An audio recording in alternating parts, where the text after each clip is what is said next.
Good morning class 11 C children. 15 जनवरी को मैंने क्लास में ये हेडिंग पढ़ाई है, motion of a body attach to a spring. इसमें मैंने एक स्प्रिंग ले ली है जिसकी ओरिजिनल लेंथ कैपिटल एल है, यानी जब उस पर कोई फोर्स अप्लाई नहीं किया है, वो अपनी जब नॉर्मल पोजीशन पे है तब उस स्प्रिंग की लेंथ कैपिटल एल है, और उससे एम मास का कोई ब्लॉक हॉरिजॉन्टली स्मूथ सरफेस पे रख दिया गया है। अब मैं क्या कर रहा हूँ कि इस ब्लॉक पे एक एफ एक्सटर्नल फोर्स अप्लाई किया, इस पर एक एक्सटर्नल फोर्स अप्लाई किया है जिससे इसकी length small I Y increase हो गई है। तो मैं लिख रहा हूँ कि ये तो फिगर ए के केस में कोई फोर्स नहीं लग रहा था। In figure B when external force is applied on a block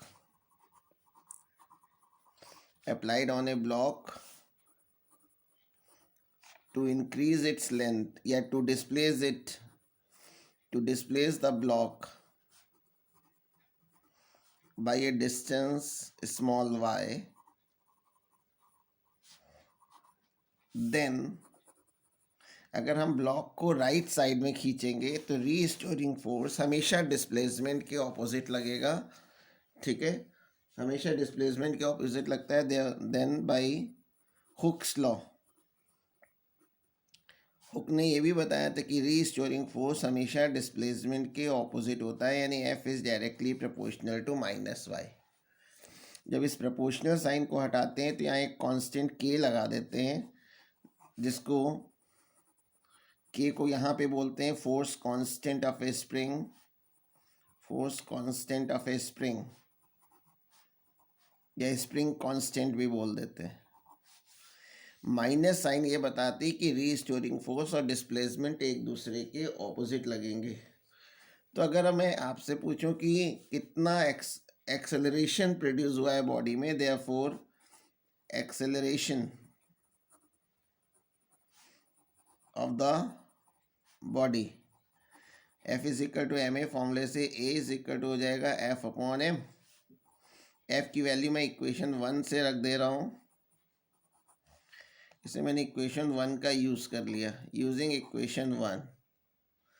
अब इस इक्वेशन को अगर आप देखिए तो ये इक्वेशन कुछ a is equal to minus omega square y के सिमिलर है, और यहाँ से ये भी प्रूफ हो रहा है कि जो एक्सेलरेशन है, एक्सेलरेशन डायरेक्टली प्रोपोर्शनल है माइनस डिस्प्लेसमेंट।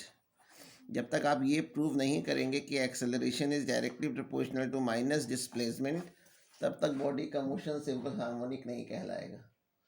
ठीक है, तो बॉडी का मोशन सिंपल हार्मोनिक हो गया। ये सिंपल हार्मोनिक मोशन हो गया, तो हम यहाँ लिख सकते हैं therefore motion of a block या motion of a body is simple harmonic motion. जब तक आप ये नहीं प्रूफ करेंगे कि acceleration is directly proportional to minus y, तब तक बॉडी का मोशन सिंपल हार्मोनिक नहीं कहलाएगा। तो बॉडी का मोशन सिंपल हार्मोनिक मोशन हो गया। अगर मैं इन दोनों इक्वेशन को कंपेयर कर लूँ, इसको मैं इक्वेशन 2 कह दे रहा हूँ, इसको 3 कह दे रहा हूँ, अगर दोनों को कंपेयर करें तो पता चलेगा कि ओमेगा स्क्वायर की जो वैल्यू है वो के अपॉन एम के इक्वल है, या omega is equal to under root K by M. Therefore अगर टाइम पीरियड निकालना है तो टी इज इक्वल टू होता है 2 पाई अपॉन ओमेगा। तो यहाँ पे अगर मैं ओमेगा की वैल्यू रख दूँ तो फॉर्मूला आ जाएगा 2 pi under root M upon K. तो स्प्रिंग ब्लॉक सिस्टम के केस में टाइम पीरियड का ये फॉर्मूला होता है। Time period means time taken to complete one oscillation. ये हॉरिजॉन्टल स्प्रिंग हो या वर्टिकल स्प्रिंग हो या इंक्लाइंड स्प्रिंग हो, फॉर्मूला हर एक केस में सेम होगा। देखिए, अगर यही फॉर्मूला अगर मैं वर्टिकल स्प्रिंग के केस में देखूं तो मैंने यहाँ भी सपोज कर रखा है कि स्प्रिंग की ओरिजिनल लेंथ कैपिटल एल है, यानी जब उस पर कोई ब्लॉक नहीं लटकाया गया है। लेकिन जब मैंने इससे ब्लॉक एम मास का कोई ब्लॉक लटकाया तो ब्लॉक के वेट की वजह से लेंथ स्मॉल एल बढ़ गई है। तो अगर मैं हुक्स लॉ लगा लूँ, बाई हुक्स लॉ,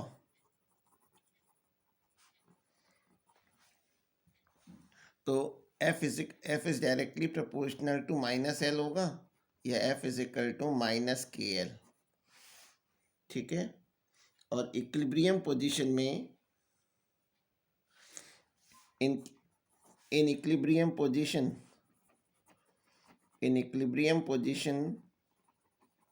ये इक्विलिब्रियम पोजीशन है ओ।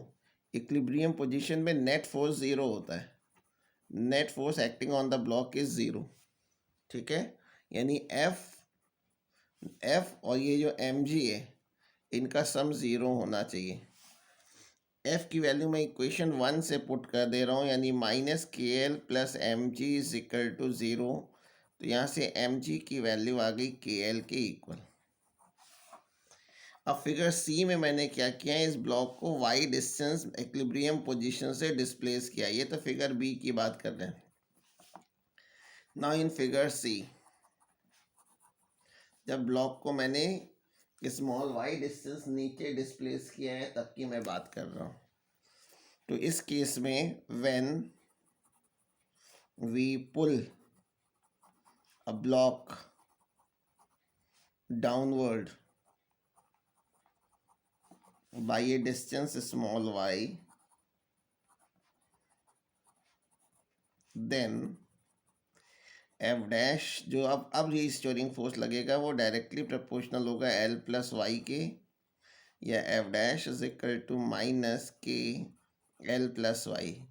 स्प्रिंग सेम है इसलिए फोर्स कांस्टेंट नहीं बदलेगा, फोर्स कांस्टेंट वही रहेगा। तो यहाँ से F dash is equal to minus के एल माइनस के वाई। ठीक है। और अगर हम इस केस में पूछें नेट फोर्स, अगर अब नेट फोर्स निकालें सी वाले केस में, नेट फोर्स अब किससे हो जाएगा, F dash plus M G. और नेट फोर्स अब किसी जो इक्वल होगा वो एम ए के इक्वल होगा, एम ए। क्योंकि अब इसको यहाँ से जब रिलीज कर देंगे तो ये बॉडी ऑसिलेट करेगी। एफ डैश की वैल्यू मैं रख दे रहा हूँ इक्वेशन 3 से माइनस के एल माइनस के वाई। और यहाँ से देखिए इक्वेशन 2 से एम जी किसके इक्वल है, के एल के इक्वल है। तो मैंने यहाँ पर इसका भी यूज़ कर लिया है यूजिंग इक्वेशन 2। इससे होगा क्या, ये माइनस के एल प्लस के एल से कैंसिल हो गई। देयरफॉर एम ए की जो वैल्यू है वो माइनस के वाई के इक्वल होगी, और ए इज इक्वल टू आ गया माइनस के अपॉन एम इंटू वाई। तो यहाँ से भी देखिए ये रिलेशन आ गया कि एक्सेलरेशन जो है वो डायरेक्टली प्रोपोर्शनल है माइनस डिस्प्लेसमेंट की। इसलिए हम ब्लॉक के मोशन को सिंपल हार्मोनिक मोशन कह सकते हैं। Therefore motion of a block attached to a vertical spring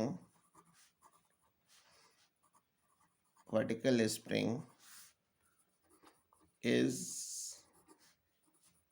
simple harmonic motion। अब यहाँ से भी अगर फिर a is equal to minus omega square Y से कंपेयर करो, कंपेयरिंग विथ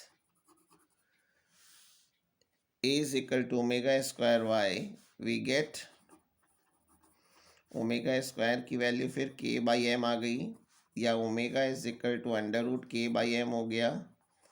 इसलिए टाइम पीरियड टी निकालेंगे, 2 पाई अपॉन ओमेगा में वैल्यू रख दें तो सेम फॉर्मूला आ जाएगा जो पहले आया है। तो वर्टिकल स्प्रिंग हो, हॉरिजॉन्टल स्प्रिंग हो, इंक्लाइन प्लेन पे रखी हो, इक्वेशन सेम रहती है।